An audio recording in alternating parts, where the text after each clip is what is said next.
Atari!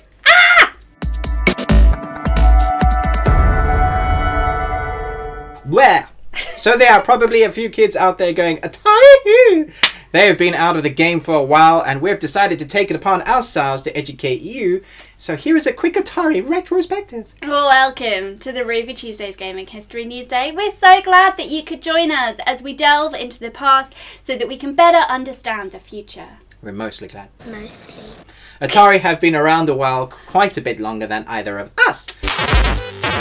The company was founded in 1972 by Nolan Bushnell and his business partner Ted Dabney. They originally called the company Syzygy until they realised that no one could say it, let alone spell it. So it's S-Y-Z-G...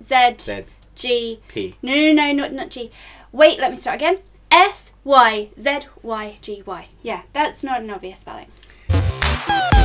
The word Atari is part of a Japanese game. You shout Atari as you take another person's player's stones in that game. Bushnell thought this was a great new name, the first step in their plan of total world domination, and was to create the world's first commercially available arcade game, Computer Space, in which a rocket waged war on two flying saucers.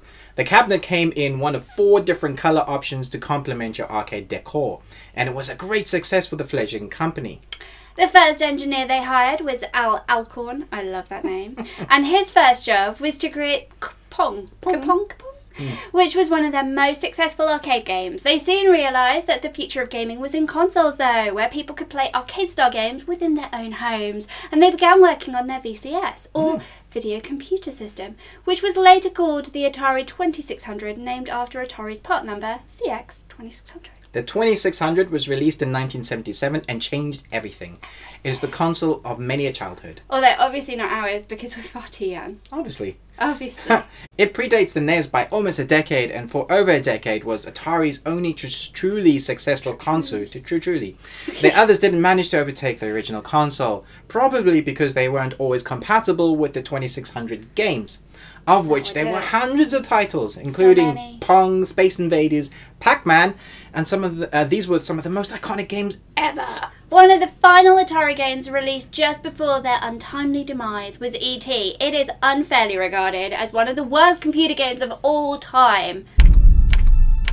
I've never played it, of course, but whilst researching Atari, I came across this beautiful documentary called Atari Game Over. It's about an urban legend surrounding the E.T. game.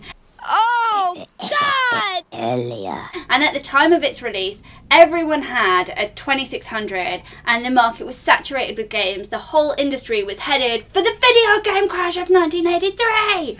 That's so dramatic. The game was rushed, and although it wasn't awesome, it certainly wasn't the worst. The legend goes that the game was not selling, and people were even returning it to the shops because of how bad it was.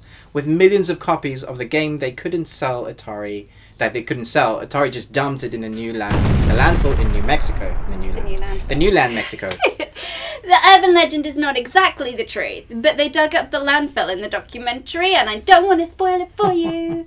But it was full of Atari games, and I cried, and then I laughed, and then I cried. Oh my goodness. You have to watch it.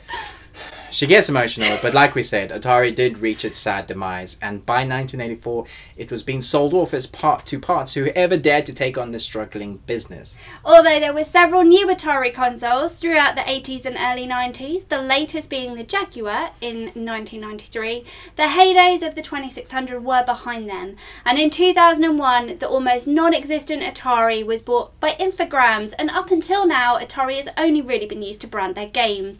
Little remains of that iconic company, and for most it may as well have been buried in the desert with its games. But yes, these bones can live. Just before E3 they released this teaser trailer, and many thought it was a joke. The retro styling and iconic Atari wood paneling, it was almost too nostalgic.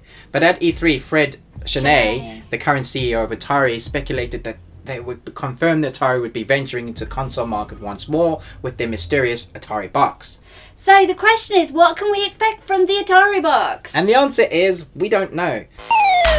But this is what we do know. Fred Cheney said in an interview that it will be based on PC technology, but he hasn't said much else. Given the rise in popularity of retro gaming, many are wondering whether this has been inspired by the success of Nintendo's Mini NES. So potentially this will be a reasonably priced emulator for classic games.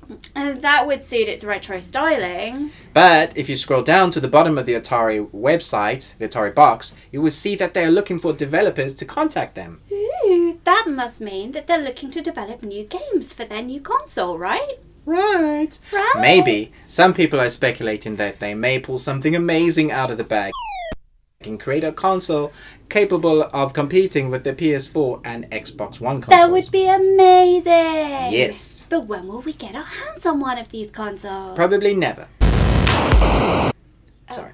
We also have no idea about a release date, but after seeing this trailer, there may be more news on the horizon, and potentially we could be seeing these in stores by Christmas. Although probably not. It could be equally possible that it will take a couple of years before we get to try one out. We are for sure going to be seeing more Atari than we have in a very long time though. Even the remake of my favourite film, Blade Runner 2049, which will be coming out this summer, features the Atari logo. Logo! It's so iconic, and that looks so awesome. Let us know what you think in the comments. Did you ever play on an Atari? Is there a game that you're looking forward to seeing? Or was this your introduction to their rich history? Please give this video a like if you enjoyed it, or if you learned and it did something. Or even if you haven't. We like likes. We like likes. And if you'd like to support us some more and to make more content like this, then please sign up to our Patreon page for some goodies for as little as $1. $1. Thanks for all your thanks for all our patrons who really really appreciate your support, and you guys are the most fun. Mostly. See, 'cause it works. I get it.